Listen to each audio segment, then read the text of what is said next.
Hello, good morning students.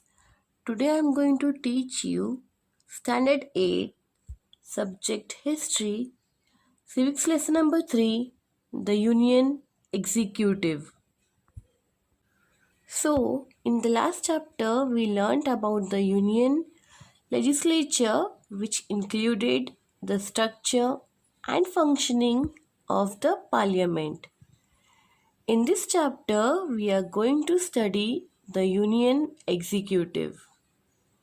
First point, structure of the union government. The union government means the central government. The union government is made up of the following constituents. Let us see union government. It is divided into president. Then president is further divided into legislature and executive. Legislature is divided into Lok Sabha and Rajya Sabha. An executive contains Prime Minister and Council of Ministers. You know that the legislature, executive, and judiciary are the three organs of the state, right? And that they work for the welfare of people. In a parliamentary system, the executive is part of the legislature and it is responsible to the legislature. When we learn about the executive, it is important for us to understand that who are included in executive. What are the constitutional provisions relating to executive and what is the process of policy making for public welfare. India's union executive comprises of president, prime minister and the council of ministers. So what are they in the Indian Union executive? That is president, prime minister and the council of ministers. So let us first study about president. According to the provisions in the Constitution of India, the president is the supreme head of the state. So who is the supreme head? The president of the state. The office of the president has the highest honor and prestige and it represents the Republic of India. So here who represent Republic of India? President itself. All executive powers of the state are vested in the president by the constitution and the government carries out its function in the name of the president. However, in reality, the Prime Minister and the Council of Ministers run the government. So, who run the government? Prime Minister and the Council of Ministers. That is why the President is the nominal and constitutional head, whereas the Prime Minister is the executive head. Next point, election of the President. Now let us see how the President is elected. The President is indirectly elected by the people of India. The common people do not vote in this election of the President. President is elected directly by representatives of the central and state legislature. The group of these parliamentarians and members of the state legislatures is known as the Electoral College. The tenure of the president is 5 years. So what is the duration of the president? It is of 5 years. The person contesting the presidential elections should be an Indian citizen who has completed 35 years of age. The person elected to this position of the president has to take an oath. Oath means promise while accepting the post. What is the promise? What is the oath? According to the oath, the president bears the responsibility of protecting the constitution and ensuring that the government runs as per the constitution. The president also governs in accordance with the advice given by the Prime Minister and the Council of Ministers. So the President is functioning on the opinion, on the advice which is given by the Prime Minister and the Council of Ministers. The responsibility of protecting the Constitution is shouldered by the President. But if any act of President violates the Constitution, then the Parliament has the authority to remove the President.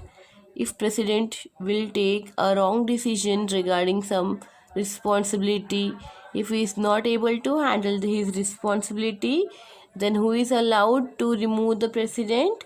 Yes, Parliament has the authority to remove the President. This process is known as process of impeachment. What is known as? It is known as the process of impeachment. Then anyone in the house can lay the charge of violation of the constitution, and the investigation of the charge is carried out by the other house. The resolution has to be passed by special two-third majority of both the houses of parliament. Let us see the powers and functions of the president. The constitution has entrusted several powers. It means constitution has given several powers and function to the president. Some of the functions, let us see. The president summons the meeting of the parliament. Then the president appoints the prime minister and other ministers on the recommendation of prime minister. The president also appoints the judges of the Supreme Court and the High Courts. The President is the supreme commander of the defense forces. The President also has some judicial power too. For instance, the President has the power to reduce the punishment or grant a reduction in punishment. The President also has the power to declare emergency in case of a crisis situation arising in the country. There are three kinds of emergencies mentioned in our Indian Constitution.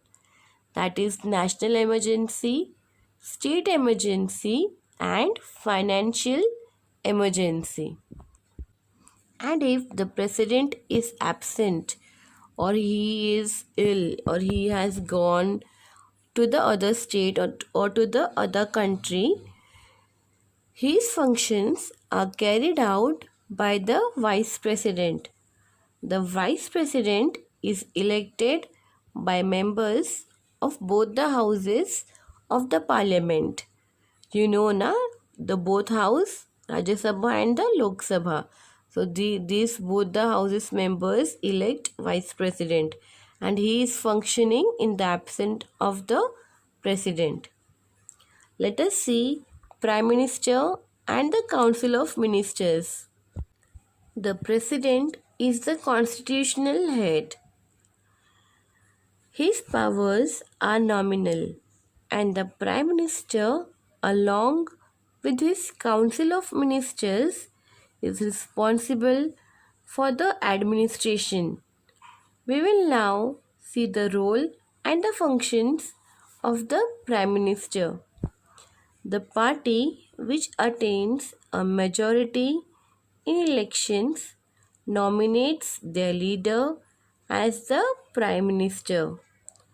The Council of Ministers is then formed of colleagues, those who are trustworthy from within the party itself.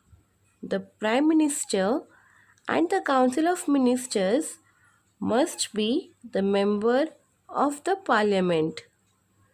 In case if they are not members, they are required to get elected to the Parliament within 6 months of their appointment. The government in reality is run by the Prime Minister and the Council of Ministers. Let us go through the functions of the Prime Minister. The first task of the Prime Minister is to form the Council of Ministers. And while doing this, the Prime Minister gives priority to the most trustful colleagues while considering their administrative experience, governance skills, efficiency, and subject expertise. After deciding upon the members of the Council of Ministers, the Prime Minister allocate portfolios to them. The Prime Minister leads the Council of Ministers. The Prime Minister chairs all the meetings of the Council of Ministers. The Prime Minister also has various other responsibilities, such as to raise the image of the country in the international arena and work towards achieving a favorable opinion globally, to develop trust among people and to provide strong support to people who are the victims of any disasters or etc. Thank you.